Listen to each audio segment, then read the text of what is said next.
Evil doll एक ऐसा बच्चा जिसने रातों रात अपने पेरेंट्स को बेरहमी से मार डाला। लेकिन इस बच्चे ने ऐसा किया क्यों और आखिर इस बच्चे के साथ ऐसा क्या हुआ जिसके बाद ये बन जाता है ईविल डॉल और अपने घर में हर एक आने वाले इंसान को ये जान से मार देता है। और मैं बताऊंगा कि आखिर इस ईविल डॉल का पेनीवाइज से क्या कनेक्शन है। तो ये सारी चीजें तुम्हारे को इस वीडियो के अंदर पता लगने वाली हैं। पर उससे पहले आप प्लीज इस वीडियो को एक लाइक कर देना, क्योंकि आपके हर एक लाइक से मुझे अगली वीडियो बनाने का मोटिवेशन मिलता है। एंड आगे भी ऐसी और गेम की स्टोरीज तुम मिस ना कर दो तो हमारे चैनल को सब्सक्राइब कर लो। अब बिना किसी देरी के चलो वीडियो को शुरू करते हैं।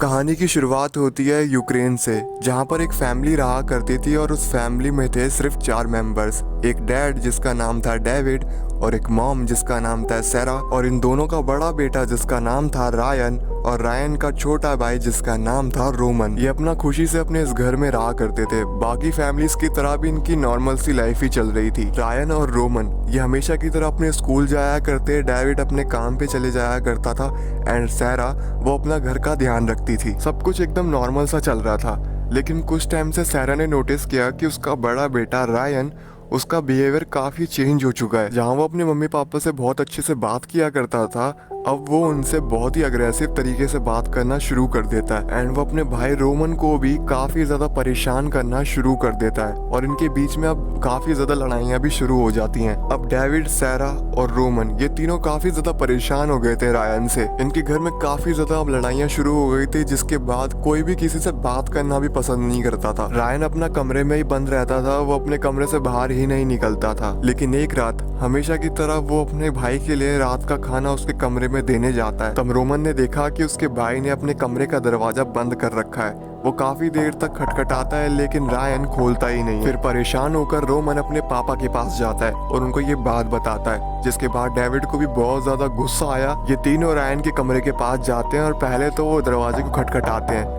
लेकिन अंदर से रायन दरवाजा खोलता ही नहीं है। जिसके बाद डेविड को बहुत ज्यादा गुस्सा आता है, वो उस दरवाजे को तोड़ देते हैं और तब ये तीनों अपनी आंखों से देखते हैं कि इनका बेटा रायन अपने बेड पर बहुत ही अजीब हालत में पड़ा है। ये तीनों भागकर अपने बेटे रायन के पास जाते हैं और तब ये देखते हैं कि इनके बेटे रायन का पैर उल्टा था और इनके बेटे के पूरे शरीर के ऊपर बहुत से अजीब से निशान थे।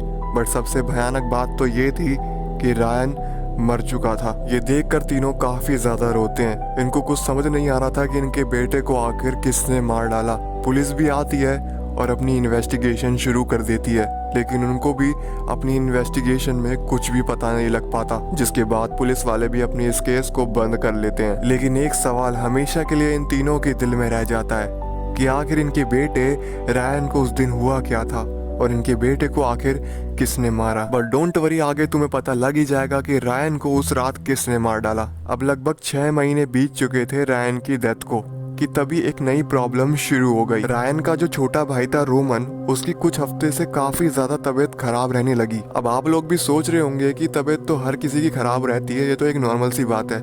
लेकिन ये नॉर्मल बात इसलिए नहीं थी क्योंकि डेविड और सैरा ने काफी डॉक्टर्स को रोमन को दिखाया, लेकिन कोई भी डॉक्टर रोमन का इलाज कर ही नहीं पा रहा था। वो अच्छे से अच्छे डॉक्टर के पास भी चले गए लेकिन रोमन का इलाज कहीं पे भी नहीं हो रहा था। जिसके बाद वो फैसला करते हैं वो अभी जिस घर में रह रहे हैं वो इस घर को छोड़ देंगे। उन्हें लग रहा था कि इस घर के अंदर ही कोई नेगेटिव पावर है जो उनको काफी देर से परेशान कर रही है एंड वो कहीं हद तक ठीक भी थे, वो तुम्हें आगे पता लग ही जाएगा। जिसके बाद ये तीनों मिलकर एक जंगल वाले इलाके में घर ले लेते हैं, लेकिन उनकी यही सबसे बड़ी गलती थी। उन्हें लग रहा था कि फॉरेस्ट वाले इलाके में रहकर रोमन ठीक हो जाएगा, लेकिन उसकी हालत ठीक होने की बजाय और भी ज्यादा खराब होने लगी। इस बार तो उसकी इतनी ज्यादा बुरी हालत हो गई कि वो रात को सो भी नहीं पाता था। बट ये चीज रोमन अपनी मम्मी पापा से छुपा रहा था।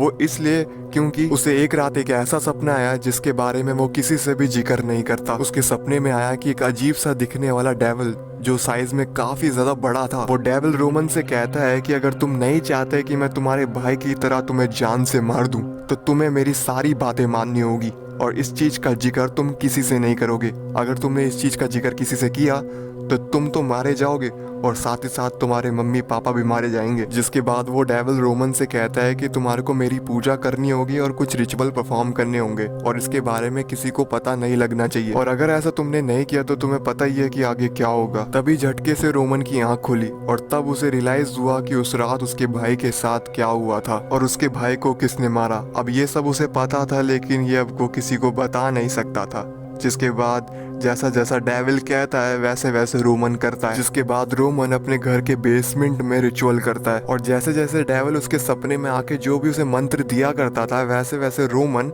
अपने रिचुअल में बोला करता था। लेकिन रोमन इन सभी चीजों से अनजान था कि जो भी उससे डेविल करवा रहा था वो डेविल रोमन की बॉडी पे कब्जा करने के लिए उससे करवा रहा था। अब जैसे जैसे दिन बीतते गए रोमन को भी इन चीजों की आदत पड़ चुकी थी। वो अपने मम्मी पापा से ज्यादा बात नहीं किया करता था, वो ज्यादातर अपने रिचुअल में ही घुसा रहता था। अब रिचुअल का आखिरी दिन आ चुका था। जब रोमन रात को सो रहा था तभी उसकी अचानक से आंख खुली और वो दौड़ता हुआ अपने घर से बाहर निकला और सीधा जंगलों के अंदर चला गया। तकरीबन आधे घंटे बाद जब रोमन जंगल से बाहर आया तब उसका पूरा हुलिया ही बदल चुका था। उसकी आंखें ऐसा लग रहा था कि दोनों निकाल ली गई हूँ। उसके पूरे शरीर पर चोट के निशान थे और वो उसी डेविल के वश में आ चुका था जो उसके सपने में आया करता था। जिसके बाद रोमन अपने हाथों से अपने मम्मी पापा को जान से मार देता है। अब रोमन एक नॉर्मल बच्चा नहीं रहता, वो बन जाता है इविल डॉल। अब बात कर लेते हैं कि इविल डॉल का पेनीवाइज के साथ क्या कनेक्शन है। अगर आप गेम में देखोगे तो इस कमरे के अंदर हर जगह पेनीवाइज की फोटो लगी हुई है। तो देखो जब रोमन इविल डॉल बन जाता है तब उसे पेनीवाइज के बारे में पता लगता है। वो देखता है कि पेनीवाइज भी लोगों को जान से मारता है और वो खुद भी लोगों को जान से मारता है। सिंपल शब्दों में कहूँ तो वो अपना इंस्पिरेशन मानता है पेनीवाइज को। तभी तुम देखोगे कि पेनीवाइज की तरह ही इविल डॉल लोगों को तड़पा कर मारता है। बट ये एक थ्योरी है, वैसे भी इविल डॉल 2 आने वाली है, उसके अंदर हमें और भी चीजें जानने को मिलेगी। तो जल्दी से सब्सक्राइब कर लो, जैसे ही इविल डॉल 2 आएगी मैं वीडियो बना दूंगा। तो ये थी इविल डॉल की बैक स्टोरी। और हाँ, एक अच्छा सा कमेंट कर देना क्योंकि अगली वीडियो से मैं शाउट आउट दूंगा। तो एम करता हूँ 1000 कमेंट का, मुझे पता है तुम करवा दोगे तो कर देना। तो मैं मिलता हूँ एक और